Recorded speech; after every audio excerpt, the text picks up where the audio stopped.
Shalom saudara-saudaraku yang kekasih di dalam Tuhan. Shalom murid segala bangsa. Puji syukur kita panjatkan kehadirat Tuhan. Oleh karena kasih sayang Tuhan dan kebaikan dan kasih karunia-Nya kepada kita, pada saat ini kita kembali dapat berkumpul untuk mempelajari firman Tuhan. Seri pelajaran Alkitab mingguan. Kita telah sampai kepada pelajaran minggu yang ke-8 dengan judul Perjanjian di Sinai. Saudara-saudaraku yang kekasih di dalam Tuhan, saya menghimbau kepada saudara-saudara, jika saudara-saudara terberkati dengan materi pelajaran firman Tuhan di channel YouTube Murid Segala Bangsa, kami memohon kepada saudara-saudara yang kekasih di dalam Tuhan, untuk sekiranya saudara berkenan untuk like video ini, kemudian membagikan dan juga mensubscribe channel YouTube Murid Segala Bangsa. Baik saudara-saudara sekalian, sebelum kita memulai pelajaran pada saat ini, mari kita sama-sama berdoa.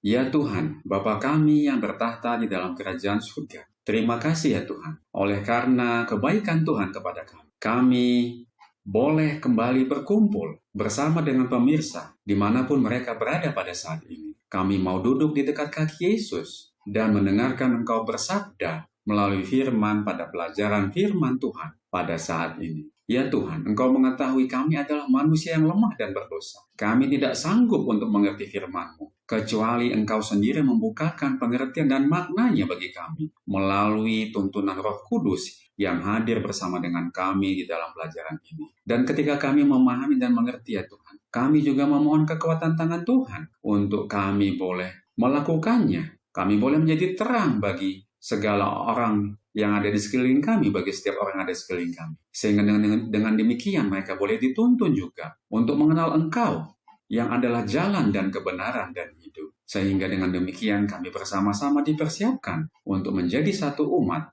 yang bersiap sedia menantikan kedatangan-Mu yang kedua. Bersamalah dengan kami ya Tuhan, bersamalah dengan segala peralatan dan koneksi yang kami gunakan. Sehingga dengan demikian seluruh pembahasan pelajaran firman Tuhan pada saat ini berjalan dengan baik dan lancar. Kami persembahkan doa ini kepada Bapa melalui perantaraan Yesus Kristus Juru Selamat kami. Di dalam nama Yesus kami berdoa dan mengucap syukur. Amin.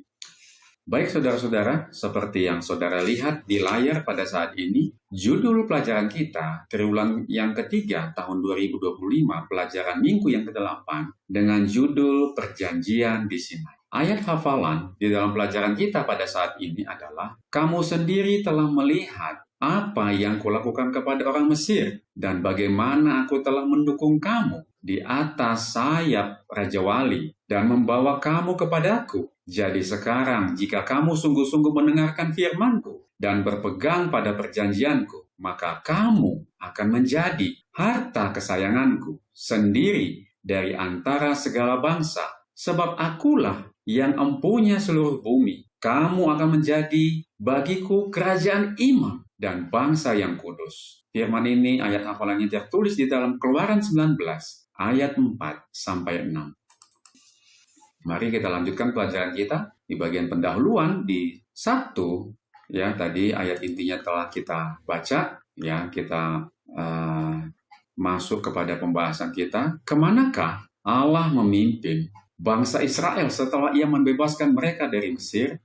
Ke tanah perjanjian, kemana lagi? Meskipun secara geografis benar, jawaban tersebut salah secara teologis. Tuhan sendiri yang menjawabnya. Kamu sendiri telah melihat apa yang kulakukan kepada orang Mesir, dan bagaimana aku telah mendukung kamu di atas sayap Raja Wali, dan membawa kamu kepadaku. Keluaran 19 ayat 4, dalam kurung di sini dikatakan penekanan ditambahkan. Oleh karena itu, jawaban Alkitabiah yang teologis atas pertanyaan tersebut mengungkapkan prioritas dan tujuan Allah. Tuhan membawa mereka kepada dirinya sendiri. Jadi dari ayat ini kita dapat lihat bahwa kemana mereka itu akan dituntun oleh Tuhan, ya secara literal memang ke tanah perjanjian. Tetapi secara teologis atau secara makna rohani, ayat ini bermakna bahwa Tuhan membawa mereka kepada Tuhan. Tuhan ingin bangsanya itu datang kepadanya, kepada dirinya sendiri. Itulah kerinduan Tuhan kepada kita. Apakah kita menyadari kerinduan ini? Ketika manusia menjauh dari Tuhan, dikatakan, dilanjutkan di sini, Dia mencari mereka dan memanggil mereka kembali kepadanya. Contoh terbaik dari kebenaran yang dalam ini adalah ketika terjadi di Taman Eden, ketika waktu itu Adam dan Hawa berdosa kepada Allah. Peristiwa di Taman Eden ketika Adam dan Hawa berdosa kepada Allah, ketika mereka tidak menaati perintahnya dan malah mereka bersembunyi daripada Tuhan, darinya. Dia atau Tuhan mengambil inisiatif dan memanggil. Di dalam Kejadian 39, di manakah engkau? Dia selalu membuat langkah pertama. Yesus menyatakan hal ini dengan jelas. Marilah kepadaku semua yang letih lesu dan berbeban berat. Aku akan memberikan kelegaan kepadamu. Pikulah kuk yang kupasang dan belajarlah kepadaku. Karena aku lemah lembut dan rendah hati, dan jiwamu akan mendapat ketenangan. Matius 11 ayat 28 dan 29. Tuhan memanggil kita semua. Nasib kekal kita bergantung pada respons kita. Saudara-saudara, inilah bagian pembukaan.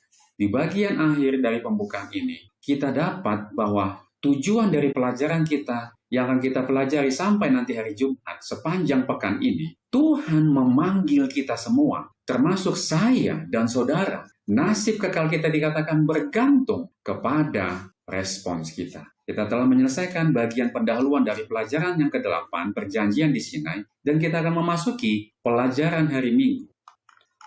Pelajaran hari Minggu dengan judul Di Gunung Sinai. Bacalah Keluaran 19 ayat 1-8. Apakah yang dijanjikan Tuhan kepada mereka di kaki Gunung Sinai? Mari kita buka Alkitab kita, saudara-saudara pemirsa yang ada di rumah ataupun dimanapun saudara berada. Saudara juga bisa bersama-sama dengan saya di sini untuk membaca Alkitab Keluaran 19 ayat 1-8.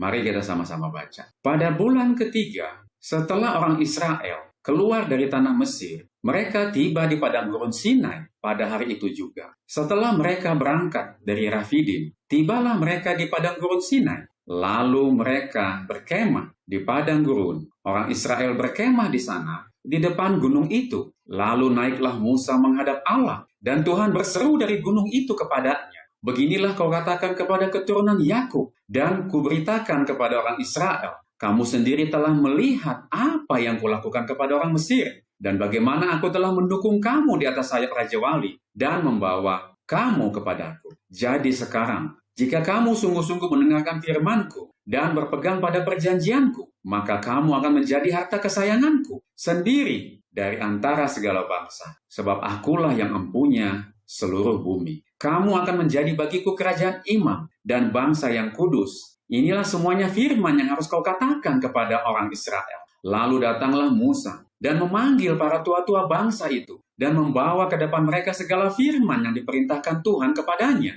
Seluruh bangsa itu menjawab bersama-sama, yang difirmankan Tuhan akan kami lakukan. Lalu Musa pun menyampaikan jawab bangsa itu kepada Tuhan. Kita lanjutkan pelajaran kita, pembahasannya. Tuhan memimpin bangsa Israel ke Gunung Sinai, di mana Dia akan segera memberikan 10 perintah Allah atau dekalog kepada mereka. Jebel Musa, ketinggian 7.497 kaki atau 2.285 meter. Kemungkinan besar adalah tempat Musa bertemu dengan Tuhan beberapa kali. Misalnya, Keluaran 3 ayat 1, Keluaran 19 ayat 2, dan Keluaran 24 ayat 18. Saudara bisa melanjutkan jika saudara mau mempelajari lebih lanjut ayat-ayat tersebut. Dan beberapa tahun kemudian, Elia berjumpa dengan Tuhan di sini. 1 Raja-Raja 19 ayat 8. Ini adalah gunung yang sama di mana Tuhan memanggil Musa untuk memimpin bangsa Israel keluar dari Mesir. Tertulis di dalam Keluaran 3 ayat 1 dan ayat 10.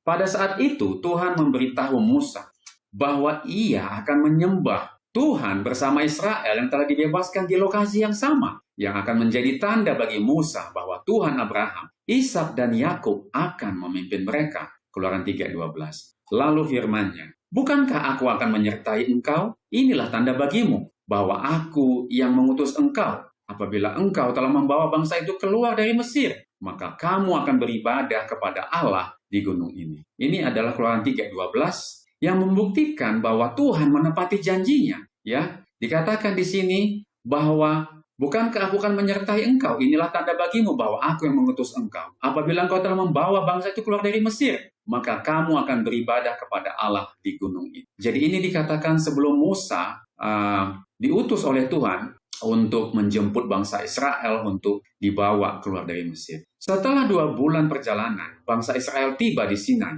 Keluaran 19 ayat 1, di mana mereka akan tinggal selama kurang lebih 1 tahun. Bandingkan Keluaran 19 ayat 1 dengan Bilangan 10 ayat 11 dan ayat 12. Selama tahun tersebut, banyak hukum yang dikeluarkan, seperti yang dijelaskan dalam Keluaran 19 sampai Keluaran 40, dan Imamat 1 sampai Imamat 27, dan Bilangan 1 ayat 1 sampai 10 sampai Bilangan 10. Keberadaan bangsa Israel di Gunung Sinai merupakan bagian utama dari kisah yang terdapat dalam 5 kitab pertama Musa. Ini adalah fondasi mereka menjadi umat pilihan Tuhan. Satu-satunya bangsa yang tidak tenggelam dalam paganisme dan penyembahan berhala. Allah mengambil inisiatif dan menetapkan perjanjian antara dirinya dan Israel dengan syarat ketaatan mereka dan menjaga hubungan dengannya. Allah berjanji untuk menjadikan mereka harta yang istimewa, kerajaan imam, umat yang kudus. Menjadi umat yang kudus berarti mempersembahkan diri kepada Allah dan menyatakan karakternya kepada orang lain, terutama kepada bangsa-bangsa di sekitar mereka. Mereka juga dipanggil untuk menjadi kerajaan imam yang akan menghubungkan orang lain dengan Allah, membawa mereka kepadanya, dan mengajarkan jalan dan hukum-hukumnya kepada mereka.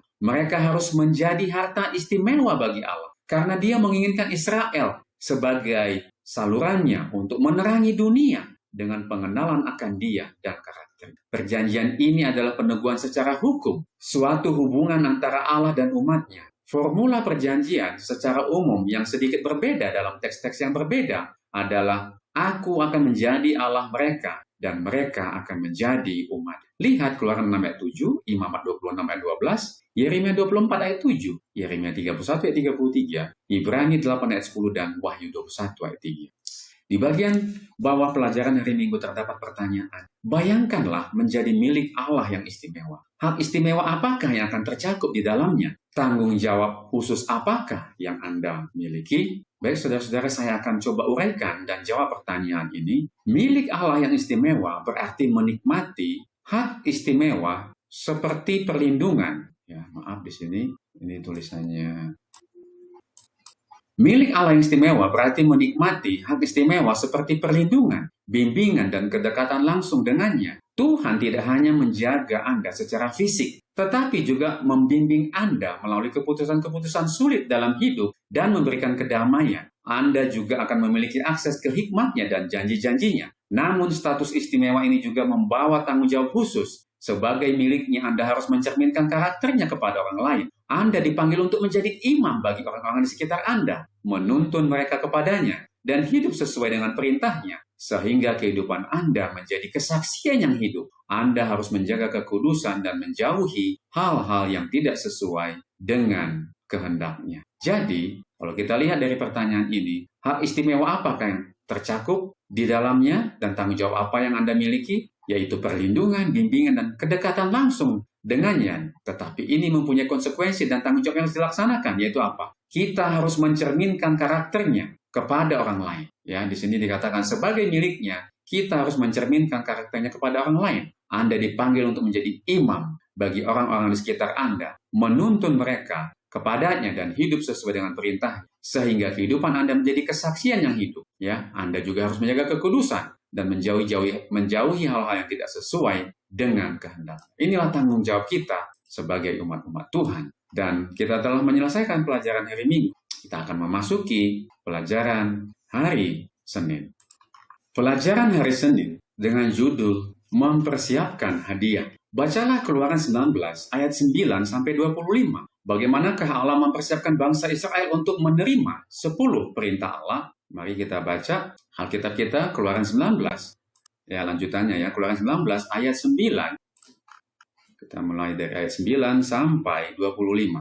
Berfirmanlah Tuhan kepada Musa, sesungguhnya aku akan datang kepadamu dalam awan yang tebal dengan maksud supaya dapat didengar oleh bangsa itu apabila aku berbicara dengan engkau, dan juga supaya mereka senantiasa percaya kepadamu. Lalu Musa memberitahukan perkataan bangsa itu kepada Tuhan.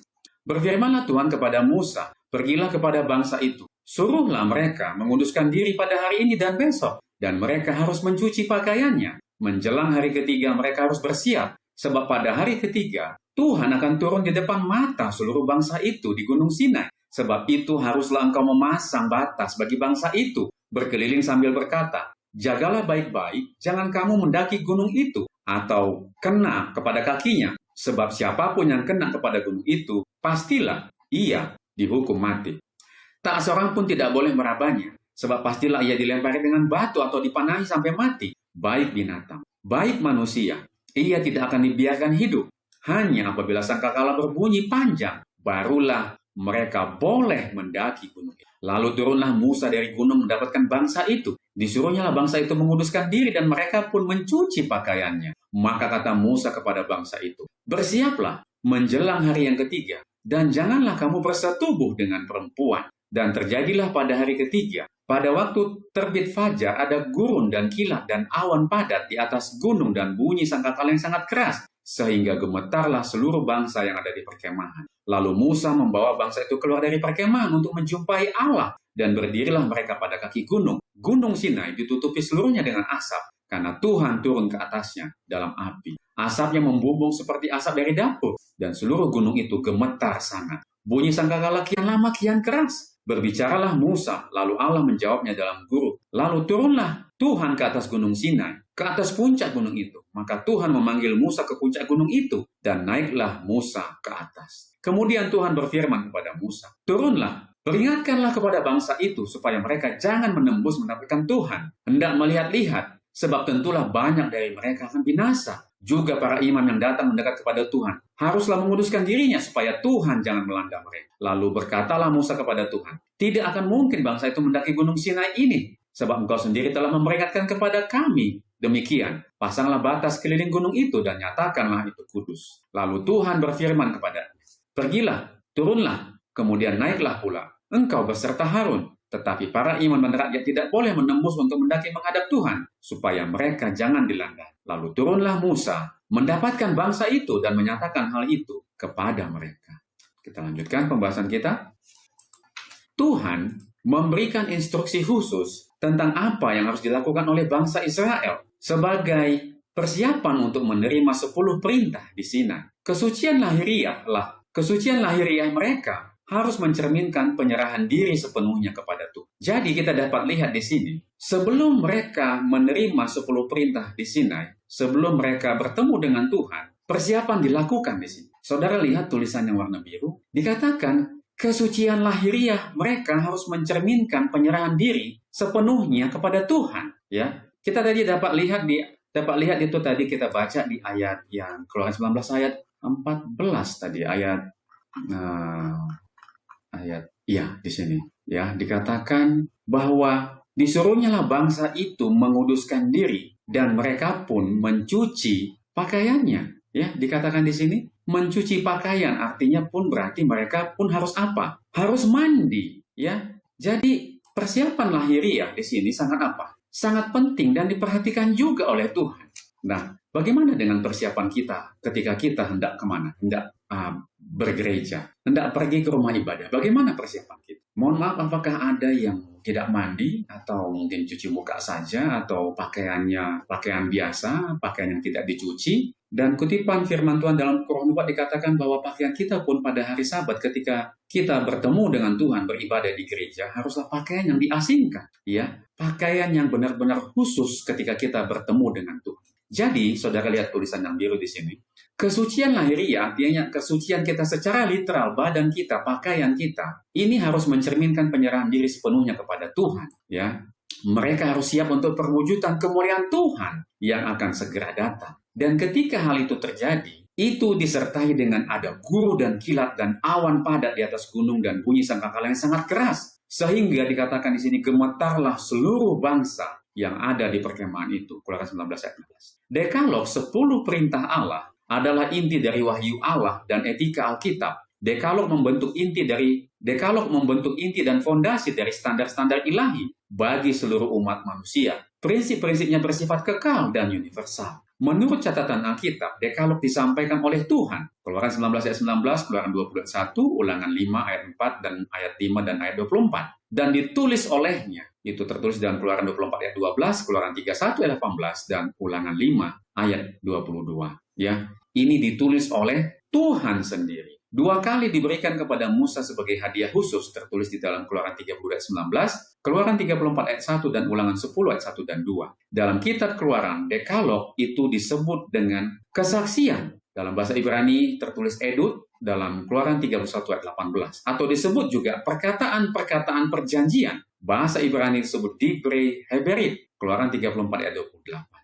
Dalam kitab Ulangan, perintah-perintah tersebut ditulis pada loh-loh perjanjian. Ulangan 9 ayat 9 dan ayat 11 dan ayat 15. Tak satu pun kitab dalam bahasa Ibrani yang menggunakan istilah 10 perintah Allah. Bahasa Ibrani, mitzvot, perintah-perintah. Sebaliknya, 3 kali mereka menyebutnya 10 firman. Bahasa Ibraninya adalah aseret hadebarim, dari kata dabar yang berarti kata kalimat, hal, benda, ucapan, cerita, janji, perkataan. Lihat Keluaran 34 ayat 28, Ulangan 4 ayat 13, dan Ulangan 10 ayat 4. Ada 2 versi Dekalog dengan perbedaan yang sangat kecil. Versi pertama dicatat dalam Keluaran 20 ayat 1 sampai versi pertama dicatat dalam Keluaran 20 ayat 1 sampai 17, dan versi kedua ditulis di dalam Ulangan 5 ayat 3 sampai 21. Saudara bisa perhatikan dan buka Alkitab saudara. Versi kedua yang disampaikan secara lisan oleh Musa kepada bangsa Israel itu terjadi hampir 40 tahun setelah peristiwa Sinai, tepat sebelum bangsa Israel memasuki tanah perjanjian. Ulangan 1 ayat 3 ayat 4 dan Ulangan 4 ayat 44 sampai 47. Keadaan ini menjelaskan sedikit perbedaan di antara kedua.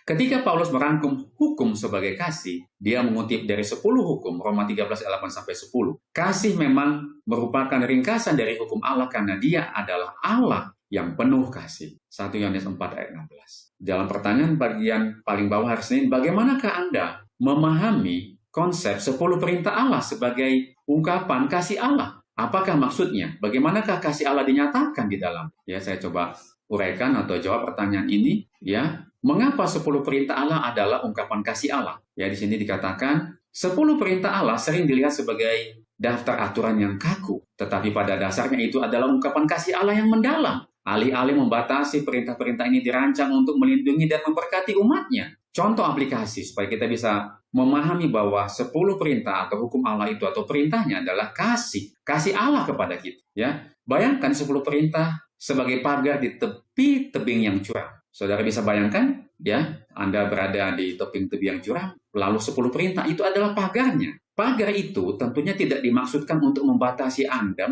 menikmati pemandangan, ya, tetapi untuk melindungi Anda agar tidak jatuh. Ya, aplikasi pagar di tepian tebing ini berarti jika ada yang mengatakan mengapa saya tidak boleh mencuri, 10 perintah dan kasih Allah menjawab, karena itu akan menghancurkan kepercayaan dan keharmonisan dalam masyarakat. Saya mengasihi Anda dan orang lain. Jadi saya memberikan perintah ini agar Anda bisa hidup dalam masyarakat yang adil dan aman. Dengan demikian, 10 perintah adalah wujud kasih Allah yang melindungi kita dari kehancuran diri dan menuntun kita menuju kehidupan yang penuh dengan kasih, kebenaran, dan keadilan. Kemudian ada yang lain yang saya boleh bagikan kepada saudara.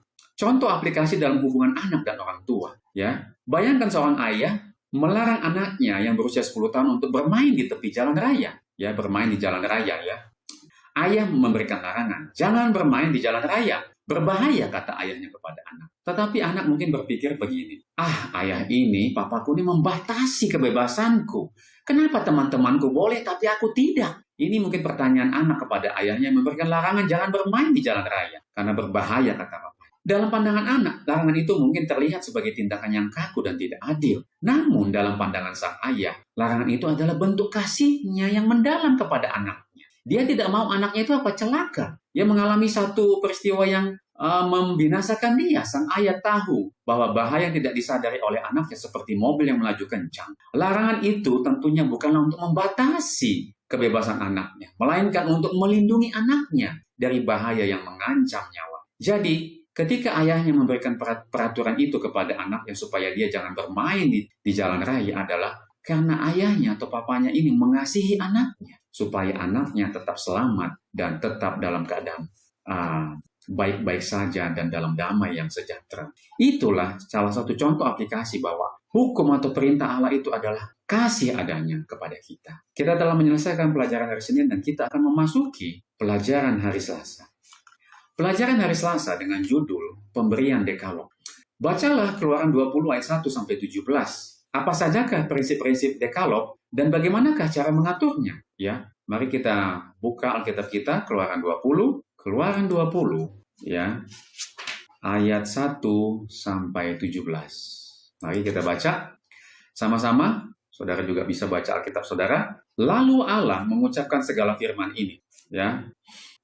Akulah Tuhan Allah yang membawa engkau keluar dari tanah Mesir, dari tempat perbudakan. Jangan ada padamu Allah lain di hadapan. Jangan membuat bagimu patung yang menyerupai apapun yang ada di langit di atas, atau yang ada di bumi di bawah, atau yang ada di dalam air di bawah bumi. Jangan sujud menyembah kepadanya atau beribadah kepadanya, sebab aku, Tuhan Allahmu, adalah Allah yang cemburu, yang membalaskan kesalahan bapa kepada anak-anaknya, kepada keturunan yang ketiga dan yang keempat dari orang-orang yang membenci aku. Tetapi aku menunjukkan kasih setia kepada beribu-ribu orang, yaitu mereka yang mengasihi aku dan yang berpegang pada perintah-perintah. Jangan menyebut nama Tuhan Allahmu dengan sembarangan, sebab Tuhan yang akan memandang bersalah orang yang menyebut namanya dengan sembarangan. Ingatlah dan kuduskanlah hari Sabat. Ayat 9. 6 hari lamanya engkau akan bekerja dan melakukan segala pekerjaanmu. Tetapi hari yang ketujuh adalah hari Sabat Tuhan Allahmu. Maka jangan melakukan sesuatu pekerjaan. Engkau atau anakmu laki-laki atau anakmu perempuan, atau hambamu laki-laki atau hambamu perempuan, atau hewanmu atau orang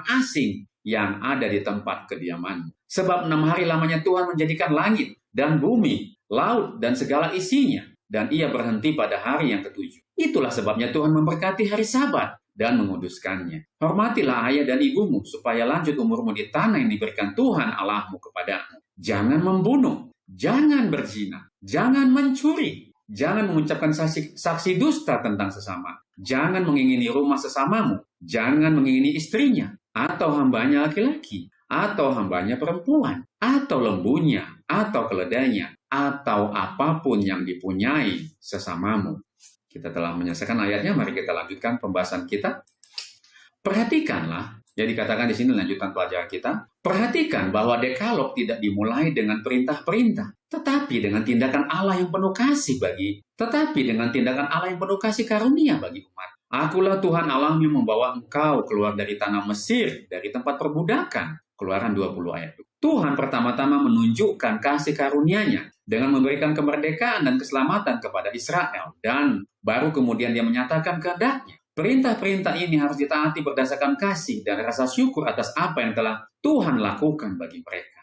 Kata-kata kunci ringkasan Tuhan untuk Dekalog adalah kasih. Roma 13 ayat 10. Perintah yang paling utama adalah perintah kasih yang dinyatakan dalam dua cara. Kasih kepada Allah, Ulangan 6 ayat 5, dan kasih kepada sesama, dalam Imamat 19 ayat 18. Dalam 4 perintah pertama, Dekalog menafsirkan apa artinya mengasihi Allah. Dalam 6 perintah berikutnya, hukum ini menafsirkan apa artinya mengasihi sesama. Dekalog dimulai dengan menghormati Allah di atas segala, cinta vertikal, dan dilanjutkan dengan menghormati orang lain, cinta horizontal. Menghormati dan memuliakan Tuhan dengan memberikannya tempat pertama dan tertinggi dalam setiap situasi kehidupan kita. Itu adalah perintah yang pertama. Yang kedua, menghormati dan menjaga posisi Tuhan yang istimewa dan tidak menggantikannya dengan berhala dalam bentuk apapun, baik secara fisik, simbolis, maupun spiritual. Kasih sayang kita yang paling murni adalah milik Tuhan. Itu adalah perintah yang kedua. Menghormati nama Tuhan, reputasi dan karakternya. Perintah yang ketiga. Menghormati hari perhentian dan penyembahannya, yaitu hari Sabat. Itu adalah perintah yang keempat. Menghormati orang tua, itu adalah perintah yang kelima. Menghormati kehidupan, itu adalah perintah yang keenam. Menghormati pernikahan, perintah yang ketujuh, ya, jangan berzina. Menghormati hak milik orang lain, perintah yang kedelapan. Menghormati reputasi orang lain, perintah yang kesembilan. Dan yang ke-10, yang terakhir, perintah ke-10, menghargai diri sendiri sehingga tidak ada keinginan egois yang akan merusak karakter kita.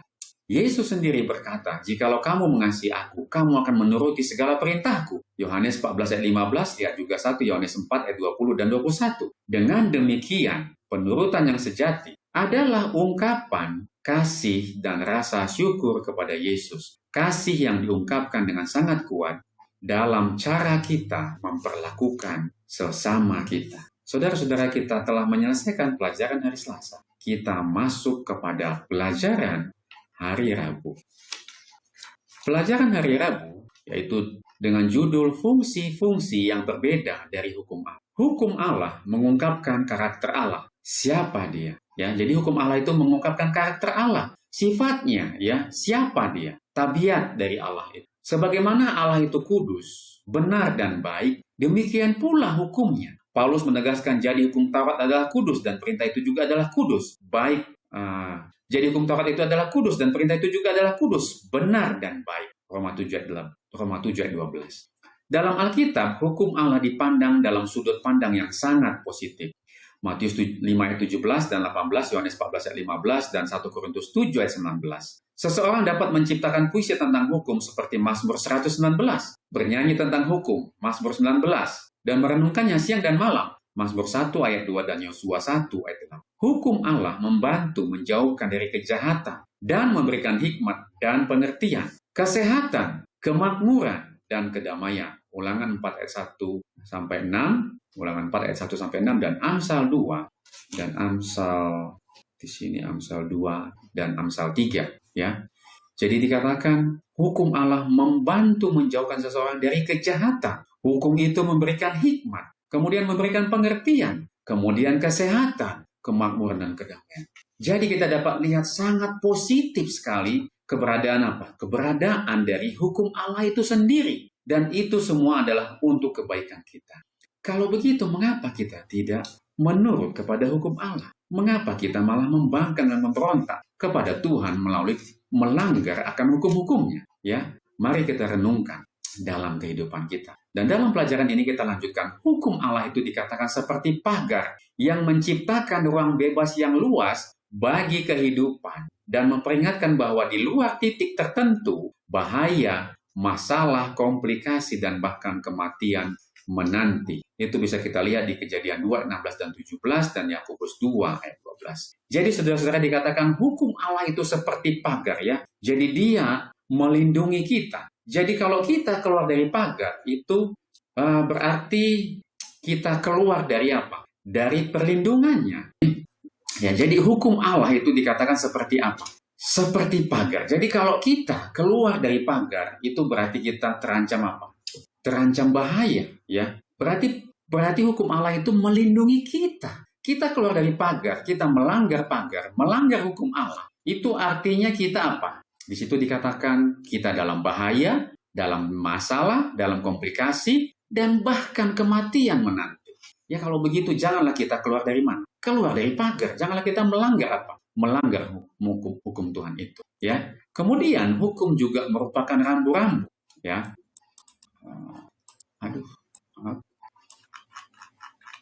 Ya, hukum juga merupakan rambu-rambu yang menunjuk, ya. Dikatakan hukum juga merupakan rambu-rambu yang menunjuk kepada Yesus, yang mengampuni dosa-dosa kita dan mengubah hidup kita. 2 Korintus 5 ayat 17, kemudian 1 Yohanes 1 ayat 7 sampai 9. Jadi dikatakan hukum itu adalah rambu. Berarti rambu kalau saudara berkendara naik mobil atau naik sepeda, ya.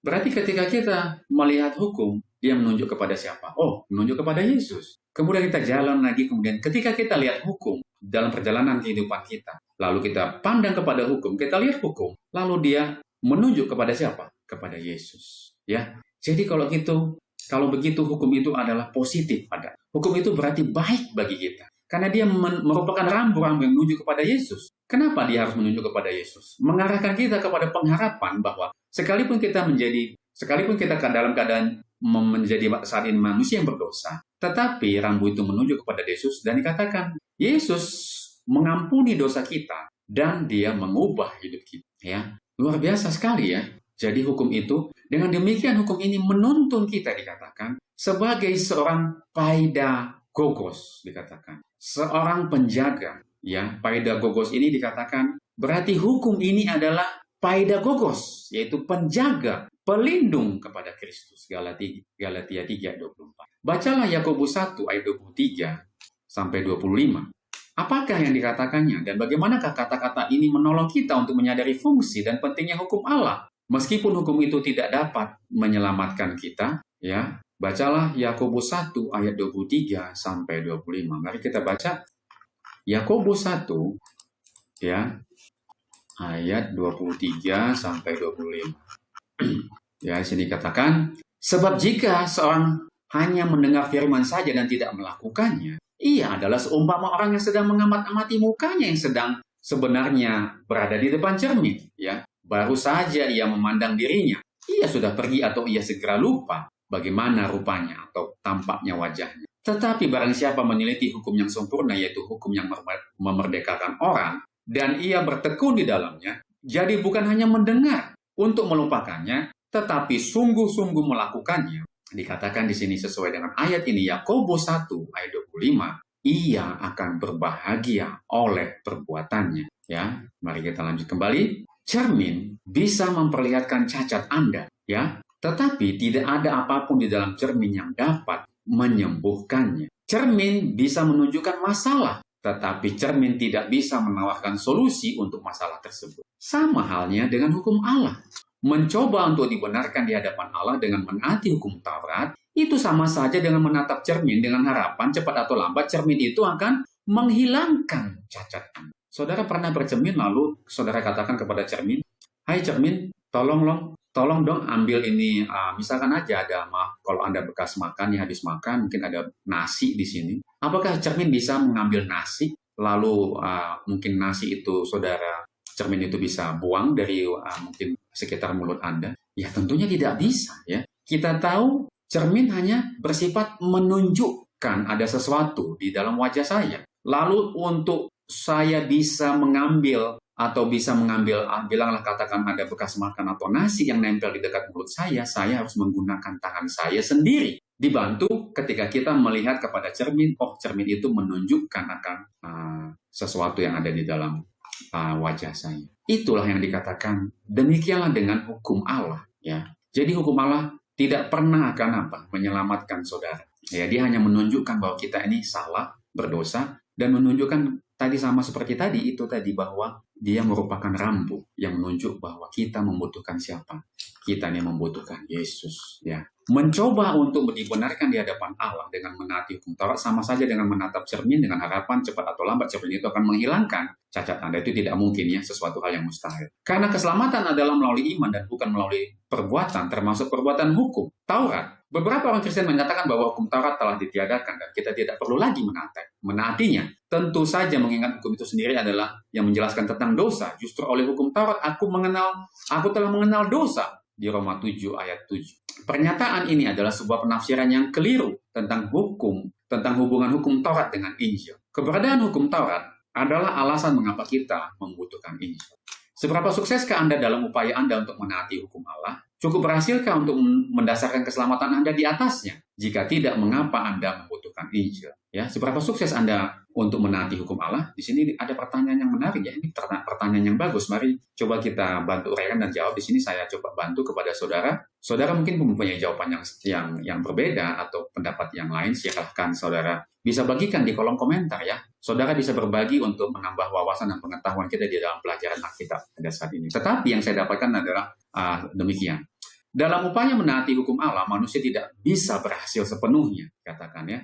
Kita tidak bisa menaati hukum Allah dengan berhasil sepenuhnya. Alkitab dengan jelas menyatakan, di dalam Roma 3:10, tidak ada yang benar. Seorang pun tidak, dikatakan. Pernyataan ini menunjukkan bahwa secara inheren, manusia tidak memiliki kemampuan untuk membenarkan dirinya di hadapan Allah hanya melalui ketaatan pada hukum. Setiap orang telah berdosa dan kehilangan kemuliaan Allah. Itu firman Tuhan katakan. Oleh karena itu tidak seorang pun termasuk saya sendiri yang bisa mendasarkan keselamatan di atas ketaatan kepada hukum. Mencoba untuk melakukannya sama seperti berusaha melompat menyeberangi jurang yang tak terhingga tanpa jembatan. Usaha tersebut akan gagal. Usaha kita akan selalu gagal karena standar Allah adalah kesempurnaan mutlak. Mengapa kita membutuhkan Injil? Karena ketidakmampuan manusia untuk membenarkan diri, Injil menjadi sangat penting. Yesus sendiri menegaskan, di luar aku kamu tidak dapat berbuat apa-apa, Yohanes 15 ayat 5. Pernyataan ini menunjukkan bahwa keselamatan dan kebenaran tidak dapat ditemukan di luar Kristus. Tidak dapat ditemukan di dalam diri kita. Ya. Kita membutuhkan Injil karena, yang pertama, Injil mengungkapkan karunia Allah. Injil adalah kabar baik bahwa meskipun kita tidak bisa memenuhi standar hukum Allah, Yesus Kristus telah melakukannya untuk kita. Dan dia hidup dalam ketaatan yang sempurna dan mati untuk menembus dosa-dosa kita. Injil menyediakan pembenaran. Melalui iman kepada Kristus kita tidak lagi dihakimi berdasarkan usaha kita yang gagal. Sebaliknya, kebenaran Kristus dikaruniakan kepada kita dan kita dianggap benar di hadapan Allah. Injil memberi kekuatan untuk berubah. Hubungan dengan Kristus melalui Injil juga memberikan kekuatan Roh Kudus untuk hidup sesuai dengan kehendak Allah. Ketaatan kita bukan lagi untuk mendapatkan keselamatan, melainkan sebagai respons dari rasa syukur atas keselamatan yang telah diberikan. Dengan demikian, Injil adalah solusi sempurna untuk ketidakmampuan manusia. Ya, maaf saya ulangi. Dengan demikian, Injil adalah solusi sempurna untuk ketidakmampuan manusia. Injil adalah satu-satunya jalan menuju keselamatan dan kehidupan yang diubah. Kita telah menyelesaikan pelajaran hari Rabu. Tadi kita telah menjawab pertanyaan di bagian bawah pelajaran hari Rabu, ya. Dan kita memasuki pelajaran hari Kamis. Di pelajaran hari Kamis, judulnya adalah Hukum Taurat sebagai janji Allah bagi kita. Bacalah Roma 3 ayat 20 sampai 24. Meskipun Paulus sangat jelas mengatakan bahwa kita tidak dapat diselamatkan dengan menaati 10 perintah Allah, lalu bagaimanakah seharusnya perintah-perintah itu berfungsi dalam kehidupan kita? Ya, mari kita baca Roma 3 ayat 20 sampai 24. Roma 3 ayat 20 sampai 24. Mari kita baca, saudara-saudara juga bisa baca Alkitab saudara. Sebab tidak seorang pun yang dapat dibenarkan di hadapan Allah oleh karena melakukan hukum Taurat. Karena justru oleh hukum Taurat orang mengenal dosa. Tetapi sekarang tanpa hukum Taurat, kebenaran Allah telah dinyatakan. Seperti yang disaksikan dalam kitab Taurat dan kitab-kitab para nabi. Yaitu kebenaran Allah karena iman dalam Yesus Kristus. Bagi semua orang yang percaya. Sebab tidak ada perbedaan. Karena semua orang telah berbuat dosa dan telah kehilangan kemuliaan Allah. Dan oleh kasih karunia telah dibenarkan dengan cuma-cuma. Karena penebusan dalam Kristus Yesus. Itu tadi sampai ayat 24 saja. Jadi di sini ada pertanyaan tadi ya. Meskipun Paulus sangat jelas mengatakan bahwa kita tidak dapat diselamatkan dengan menaati 10 perintah Allah. Lalu bagaimanakah seharusnya perintah-perintah itu berfungsi dalam kehidupan kita? Jadi ya, Paulus katakan kita tidak diselamatkan dengan menaati 10 perintah Allah. Lah kalau begitu bagaimana seharusnya perintah-perintah itu berfungsi dalam kehidupan kita? Tadi kita telah baca ayatnya, mari kita baca pembahasannya. Arti bahasa Ibrani bagi istilah dabarim yang digunakan dalam tulisan Musa untuk menggambarkan 10 perintah Allah, Keluaran 34 ayat 28, Ulangan 4 ayat 13, dan Ulangan 10 ayat 4, tidak secara harfiah berarti perintah. Jadi dabarim itu artinya tidak secara harfiah berarti perintah katanya, tetapi firman. Kata dabar, tunggal ya, dalam kurung tunggal ini dapat berarti janji. Itulah sebabnya di dalam banyak tempat, 1 Raja-Raja 8 ayat 56, 2 Tawarik 1 ayat 9, Nehemia 5 ayat 12, dan 13, Ulangan 1 ayat 11, Ulangan 6 ayat 3, Ulangan 9 ayat 28, dan Yosua 9 ayat 21, Yosua 22 ayat 4, dan Yosua 23 ayat 5. Dabar di sini diterjemahkan baik dalam bentuk kata benda atau kata kerja yang menyatakan gagasan janji. Jadi dabar itu adalah gagasan janji ya, atau janji ya tadi dikatakan di sini. Ellen G. White memberikan sebuah pemahaman tentang fungsi dari dekalog. 10 perintah Allah itu adalah 10 janji ya. Jadi kalau perintah dengan janji sepertinya lebih enak kedengaran dengan janji ya. Artinya kalau janji berarti itu adalah sesuatu yang baik ya. Kalau perintah kesannya memang seperti otoriter ya. Tapi di sini dikatakan 10 perintah itu adalah 10 janji ya. Ini lebih enak kedengarannya ya. Dekalog harus dipahami sebagai janji-janji dari Tuhan yang akan menuntut kita ke jalan yang benar sehingga Dia dapat melakukan hal-hal yang luar biasa bagi kita. Tetapi ada syaratnya. Kita harus menaatinya. Bacalah Roma 10 ayat 4. Bagaimanakah seharusnya kita memahami arti pernyataan Paulus bahwa Kristus adalah akhir dari hukum Taurat? Ya, saya bawakan dalam bahasa King James Version-nya yang lebih tepat mengena kepada pertanyaan ini. Paulus mengatakan dalam Roma 10 ayat 4 bahwa di sini dikatakan sebab Kristus adalah akhir dari hukum Taurat. Ya, berarti kesudahan dari hukum Taurat. Ya, bagi kebenaran bagi setiap orang yang percaya. Ini dari King James Version terjemahan bebasnya supaya kita lebih memahami pertanyaan di bagian pelajaran hari Kamis tadi ya. Saudara bisa lihat Paulus menyatakan bahwa Yesus Kristus adalah telos dari hukum Taurat, yaitu akhir dari hukum Taurat. Tetapi bukan dalam arti bahwa Kristus membatalkan hukum Taurat. Jadi memang Roma 10 ayat 4 dalam terjemahan di sini dikatakan King James Version yang dalam bahasa King James Version-nya seolah-olah kalau kita dikatakan Roma 10 ayat 4 sebab Kristus adalah akhir dari hukum Taurat bagi kebenaran bagi setiap orang yang percaya. Seolah-olah dikatakan di sini adalah telos ya, dikatakan Yesus Kristus adalah telos dari hukum Taurat. Seolah-olah di sini Kristus itu membatalkan hukum Taurat. Ya, tidak demikian artinya ya. Tetapi bukan dalam arti bahwa Kristus membatalkan hukum Taurat atau meniadakannya. Sebaliknya, ini berarti bahwa Kristus adalah tujuan dan maksud dari hukum Taurat itu. Ini tidak berarti bahwa korban penebusannya mengakhiri keabsahan dan kekekalan dari hukum Taurat. Ini berarti pengorbanan Yesus atau kematian Yesus di kayu salib bukan membatalkan atau mengakhiri hukum Tuhan. Ya, 10 hukum. Sebaliknya Paulus berbicara tentang pentingnya hukum Taurat, tentang keabsahannya dan tentang otoritasnya yang kekal. Roma 3:31 dan 1 Korintus 7:19 dan Galatia 5 ayat 6. Makna dari kata telos terutama berorientasi pada tujuan dan sasaran, bukan pada waktu. Kristus adalah kunci untuk membuka makna dan tujuan yang sebenarnya dari hukum Allah. Dengan demikian tidak benar jika dikatakan bahwa Kristus membatalkan, menggeser, atau meniadakan hukum Taurat. Kristus adalah tujuan dari hukum Taurat. Dia yang dituju oleh hukum Taurat. Bagaimana Kristus membatalkannya? Ya, tadi dikatakan bahwa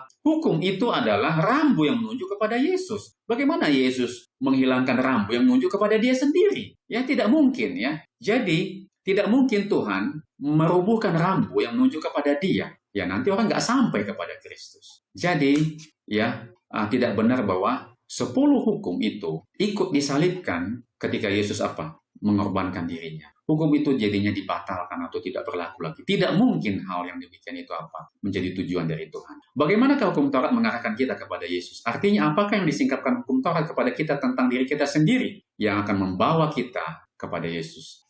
Jadi bagaimana hukum itu mengarahkan kita kepada Yesus? Tadi sebenarnya sudah dijawab ya sebagian bahwa dia adalah rambu. Hukum itu adalah rambu yang menunjuk kepada Yesus, kepada penebusan yang dilakukan oleh Yesus. Ya, mari kita coba uraikan pertanyaan ini. Ya, kita akan jawab. Ini adalah jawaban yang bisa saya berikan kepada saudara.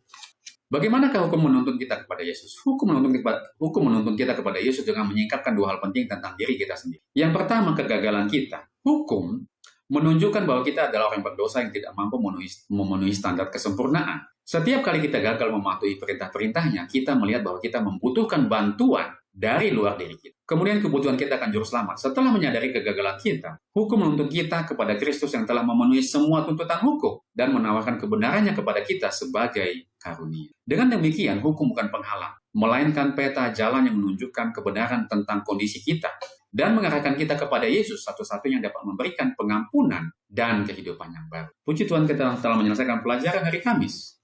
Kita akan memasuki pelajaran hari Jumat, bagian terakhir, bagian pendalaman. Ya, di bagian pelajaran hari Jumat, di bagian pendalaman, kita diajak untuk dihimbau membaca tulisan Ellen G. White, Hukum Diberikan Kepada Israel. Ya, itu judulnya adalah Hukum Diberikan Kepada Israel di halaman 354 sampai 369 ya. Halaman 354 sampai 369 dan perlawanan setan terhadap hukum dalam Alfa dan Omega jilid 1 ini halaman 331 dan 342. Allah bermaksud untuk menjadikan peristiwa di mana ia akan mengucapkan hukumnya itu sebagai satu pemandangan yang hebat dan mengagumkan sesuai dengan sifat yang agung itu. Bangsa itu harus diberi kesan bahwa segala sesuatu yang berhubungan dengan pelayanan kepada Allah harus diperlakukan dengan sikap hormat yang paling dalam. Ellen G. White, Alfa dan Omega jilid 1 halaman 355. Prinsip penghormatan ini masih berlaku hingga saat ini. Prinsip ini muncul dari pemahaman akan kebesaran, transendensi, dan keagungan Allah. Melihat kemuliaan Tuhan dan menciptakan rasa syukur di dalam hati kita dan merendahkan kesombongan kita. Semakin dekat kita melihat kekudusan Tuhan, semakin banyak ketidaksempurnaan yang akan kita lihat dalam hidup kita. Jadi semakin banyak ketidaksempurnaan yang dapat kita lihat ketika kita melihat kekudusan Tuhan. Ya, semakin membuat kita semakin haus akan hadiratnya yang mengubahkan dan ingin menjadi semakin serupa dengannya. Ya, jadi saya ulangin, semakin dekat kita melihat kekudusan Tuhan, semakin banyak ketidaksempurnaan yang akan kita lihat dalam hidup kita, membuat kita semakin haus akan hadiratnya, yang mengubahkan dan ingin menjadi semakin serupa dengan. Dan juga dengan mengetahui betapa perbedaannya kita dengan dia, dan dengan hukumnya yang kudus, membuat kita sepenuhnya bergantung pada kematian Kristus yang menggantikan kita. Pada saat yang sama, Yesus menjelaskan bahwa jika kita dengan rendah hati menerima Allah sebagai Tuhan dan Raja kita, perintah-perintahnya tidaklah sulit untuk ditaati. Matius 11 ayat 28-30. Kristus menyatakan dengan jelas bahwa hukum ilahi memiliki keabsahan yang permanen. Matius 5 ayat 17-20. Ketika kita menaati hukum-hukum Allah, karena kasih dan rasa syukur kepadanya, karena keselamatan yang telah Dia anugerahkan secara cuma-cuma kepada kita dapat mengalami kepenuhan hubungan yang menyelamatkan dengan sambil menikmati manfaat besar dari menaati hukum tersebut. Bagaimanapun juga lihatlah rasa sakit dan penderitaan yang ditimbulkan oleh pelanggaran hukum, kita juga dapat menikmati kepastian bahwa keselamatan kita ada di dalam Yesus, bukan di dalam ketaatan kita terhadap hukum.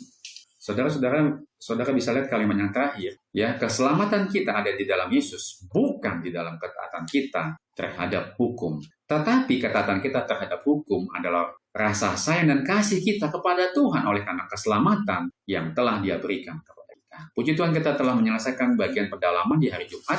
Kita sekarang memasuki bagian pertanyaan-pertanyaan, ya. Pertanyaan-pertanyaan yang didiskusikan di sini ada 4 pertanyaan, ya. Ya, ada 4 pertanyaan. Saya mulai dengan pertanyaan nomor 1, ya. Persiapan untuk menerima hukum Allah membantu umat untuk memahami rasa hormat yang mereka butuhkan. Hari ini di dalam gereja dan kehidupan bergereja kita, di manakah ada rasa hormat dan kekaguman yang sama di hadapan Allah? Ataukah kita secara perlahan-lahan dan entah bagaimana telah kehilangan rasa hormat itu? Ya, rasa hormat dan kekaguman di hadapan Allah, ini jawaban atau uraiannya. Rasa hormat dan kekaguman yang ditunjukkan oleh bangsa Israel di Gunung Sinai adalah pengingat bagi kita hari ini. Di gereja modern, rasa hormat ini mungkin telah berkurang. Beberapa orang mungkin melihat ibadah sebagai acara sosial atau hiburan, melupakan keagungan dan kekudusan Allah yang harus dihormati. Kehilangan rasa ini bisa membuat kita merasa seolah-olah Allah hanyalah teman biasa, padahal Dia adalah Raja alam semesta alam. Padahal Dia adalah Raja semesta alam. Namun, di banyak gereja masih ada upaya untuk menjaga kehikmatan melalui musik yang sakral, doa yang tulus dan khotbah yang berfokus pada firman Allah. Semua untuk mengerahkan jemaat pada kekaguman yang layak kepadanya. Jadi kita lihat di sini, ya saudara-saudara,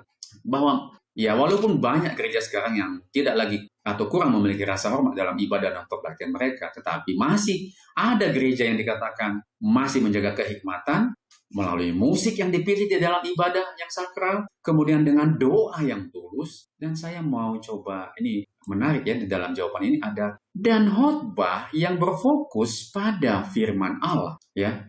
Ya, karena ada khotbah yang saya lihat, mohon maaf ya, ada khotbah yang kerjanya hanya apa? Mengkritik jemaat terus, ya. Peluru yang ditembakkan kepada jemaat kalau ada yang tidak suka dengan anggota jemaat disampaikan melalui khotbah, ya. Padahal kita tahu di sini, kita coba lihat, khotbah itu harus berfokus kepada firman Allah, ya. Dan semua firman Allah dan semua musik, ya, doa, semuanya dikatakan di sini, termasuk juga khotbah, adalah untuk mengarahkan, ini fokus dari semua ibadah kita, termasuk khotbah, untuk mengarahkan jemaat kepada kekaguman yang layak kepadanya. Jadi setiap khotbah, setiap doa, setiap musik, setiap ibadah, tujuannya adalah mengarahkan jemaat kepada kekaguman yang layak kepada Tuhan. Ya, itu fungsi khotbah. Mari kita bertobat di dalam pelaksanaan ibadah kita. Kemudian yang kedua, poin yang kedua, renungkanlah lebih banyak lagi rumusan perjanjian ini. Aku akan menjadi Allah mereka, dan mereka akan menjadi umatku. Apakah artinya ini bagi kita saat ini? Dan bagaimanakah seharusnya hal ini diungkapkan, baik secara individu maupun sebagai umat bersama? Aku akan menjadi Allah mereka dan mereka akan menjadi umatku. Bagi kita saat ini, janji ini berarti bahwa Allah memilih kita secara pribadi dan kolektif untuk memiliki hubungan yang erat dengan. Ini adalah janji penerimaan dan kepemilikan. Artinya, Dia adalah sumber identitas dan keamanan kita, dan kita adalah milik. Secara individu, ini berarti kita harus hidup dengan kesadaran bahwa kita adalah anak-anak Allah yang mencerminkan karakternya dalam segala hal. Kita dipanggil untuk memprioritaskannya di atas segalanya. Sebagai umat, ini berarti kita dipersatukan di dalam Kristus. Sebagai keluarga rohani yang saling mengasihi, melayani, dan bersaksi tentang kasih-Nya kepada dunia.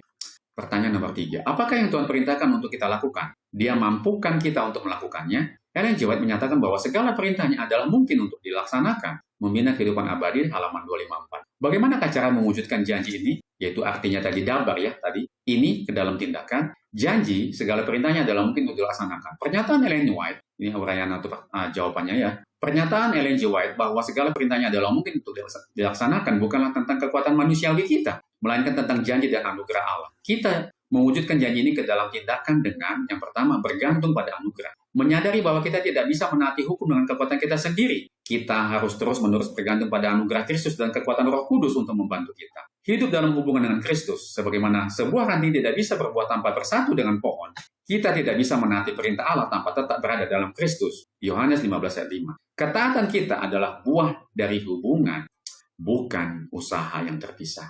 Kemudian pertanyaan nomor 4. Bagaimanakah kita menanggapi pendapat umum yang sering kita dengar? Ya, ini saudara perhatikan pertanyaan nomor 4. Ya, ini sangat penting. Ini pertanyaan sangat banyak muncul ya ketika kita membahas firman Tuhan mengenai hukum. Ya, saudara perhatikan dan catat baik-baik dan saudara bisa bagikan juga. Mungkin banyak orang yang belum memahami pertanyaan nomor 4. Bagaimanakah kita menanggapi pendapat umum yang sering kita dengar bahwa setelah salib hukum Taurat telah ditiadakan? Dalam banyak kasus, apakah yang sebenarnya mereka katakan itu yang telah ditiadakan? Jadi sebenarnya apa yang telah ditiadakan? Ya, mari kita lihat jawabannya.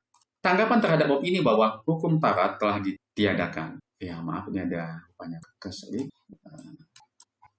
Nah, sudah kelihatan ya. Pendapat bahwa hukum Taurat telah ditiadakan setelah salib adalah kesalahpahaman umum. Mereka yang memegang pandangan ini seringkali berpendapat bahwa karena kita telah diselamatkan oleh anugerah, maka hukum tidak lagi relevan. Mereka percaya bahwa kasih karunia menggantikan kebutuhan akan ketaatan, atau setidaknya membuat hukum itu tidak lagi mengikat. Namun dalam banyak kasus, apa yang sebenarnya mereka katakan telah ditiadakan itu adalah hukum upacara. Bagian dari hukum Taurat sehubungan dengan hukum upacara. Ya kenapa? Ya karena kita tahu bahwa, ya nanti di bagian bawah ada jawabannya ya, kita lanjut dulu. Kasih karunia tidak membatalkan hukum. Rasul Paulus dengan tegas menyatakan, jadi apakah kita membatalkan hukum Taurat karena iman? Sekali-kali tidak. Sebaliknya kita menegakkannya. Roma 3:31. Kasih karunia tidak meniadakan hukum. Sebaliknya, kasih karunia memampukan kita untuk menaati hukum. Yesus adalah penggenapan hukum, bukan penghapusnya. Yesus sendiri menyatakan bahwa dia tidak datang untuk meniadakan hukum, tetapi untuk menggenapinya. Matius 5:17. Hidupnya adalah teladan ketaatan yang sempurna, dan kematiannya adalah pembayaran atas pelanggaran kita terhadap hukum. Jadi, sementara kita tidak diselamatkan oleh ketaatan pada hukum, hukum itu tetap berfungsi sebagai cermin yang menunjukkan dosa kita dan standar moral yang harus kita perjuangkan, yang hanya bisa kita capai melalui kuasa Kristus yang telah menggenapi hukum itu. Penting untuk membedakan antara hukum moral 10 perintah dan hukum upacara atau seremonial dalam hukum Taurat. Hukum upacara yang berfokus pada korban persembahan dan ritual-ritual bait suci memang telah digenapi dan ditiadakan atau dihapuskan oleh kematian Kristus. Hukum-hukum ini adalah bayangan yang menunjuk kepada kenyataan, yaitu Kristus. Ketika Yesus mati di kayu salib, dia menjadikan korban yang sempurna dan terakhir. Sehingga semua ritual, artinya semua hukum upacara dan upacara persembahan, tidak lagi diperlukan. Jadi yang dihapuskan itu adalah hukum upacara, bagaimana bangsa Israel mempersembahkan korban domba yang melambangkan kepada Yesus. Tetapi pada waktu Yesus sudah disalibkan, lambang itu sudah digenapi. Jadi tidak perlu lagi hukum-hukum upacara itu. Ya, sehingga semua ritual dan upacara persembahan tidak lagi diperlukan. Ya, ini tertulis di sini. Ini seperti ketika sebuah tanda petunjuk jalan. Petunjuk di jalan menunjuk ke sebuah kota, Anda tidak akan tinggal di tanda itu setelah tiba di kota tersebut. Itu ilustrasi yang bagus juga ya, bahwa Anda tidak mungkin